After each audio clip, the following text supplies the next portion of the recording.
Kama ningepata nafasi ya kukushauri nini uanze nacho kati ya nyumba au gari, ikiwa huwezi kuanza navyo vyote kwa pamoja, kwa maana kuwa navyo vyote kwa pamoja, basi ningekushauri uanze na nyumba of course, kwa sababu vitu vyote hivi huwa vinaweza vikaanza na gharama za juu, lakini upande wa nyumba inakuwa ni vice versa, kwa sababu nyumba itaongezeka thamani kila iitwapo leo, na unaweza ukajenga nyumba yako leo kwa milioni 15 na ukaiuza milioni 30. Hii ni biashara ambayo wanafanya wengi sana mjini. Lakini pia kwenye upande wa magari, unaweza kununua gari lako leo milioni 300, lakini kesho usiluze bei hiyo na ukaliuza either hata milioni 250, lakini inaweza ikashuka chini ya hapo na ikawa cheap au ikashuka zaidi ya hapo. Kwa hiyo ukijenga nyumba, hata ikiwa nyumba ni ndogo, basi thamani yake ni kubwa kuliko utakapokuwa umeweza kununua gari. Lakini pia utahitaji kulihudumia gari mara nyingi zaidi ya kuihudumia nyumba yako kama utakuwa umeikamilisha. Kwa hiyo ni vyema ukajenga kwanza. Hapa nimekuletea jengo zuri la kisasa lenye jumla ya vyumba vitatu vya kulala, vyumba viwili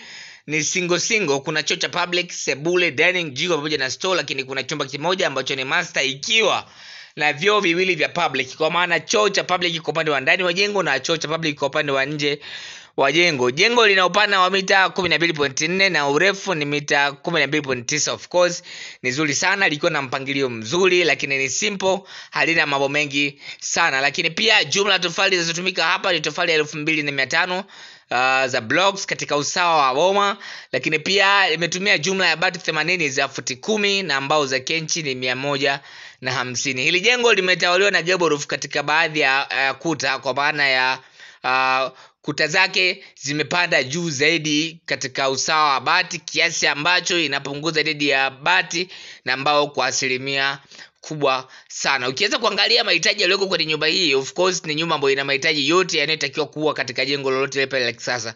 Kumbuka uwezo kusema nyumba yako ni ya kisasa ikiwa ndani hakuna choo cha public, lakini hakuna master au self. Na ipo tofauti kubwa sana kati ya master bedroom na self bedroom. Wengi wamekuwa hawatambui hilo, lakini ninaweza nikawakumbusha kwamba master bedroom ni chumba ambacho kinakuwa na choo ndani, kutakuwa kuna sehemu ya kubadilishia nguo, lakini kuna zingine zinaenda mbali zaidi, zinakuwa mpaka na sebule ndani humo. Lakini self bedroom ni chumba chenye choo ndani peke yake, hauwezi kukuta kitu kingine zaidi ya kuwa na choo ndani.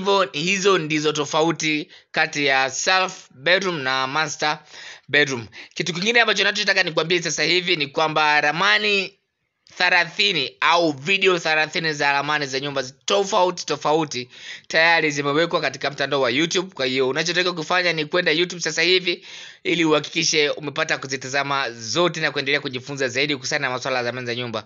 Tuko hapa kuhakikisha kwamba kila kitu tunakijua, lakini pia huwa hatutoi makadirio ya gharama za ujenzi kwenye ramani ambazo tunazitoa. Najua haya ni maswali ambayo yamekuwa kijiuliza watu wengi sana.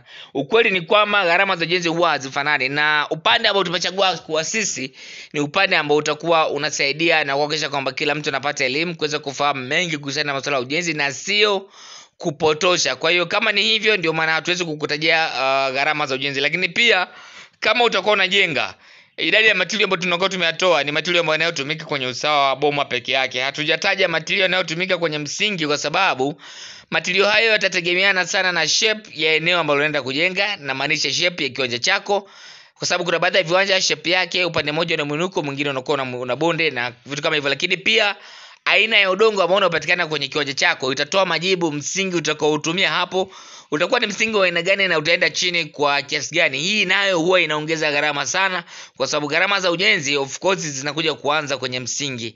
Gharama za msingi ndizo ambazo zinabeba asilimia kubwa ya gharama za ujenzi. Karibuni sana.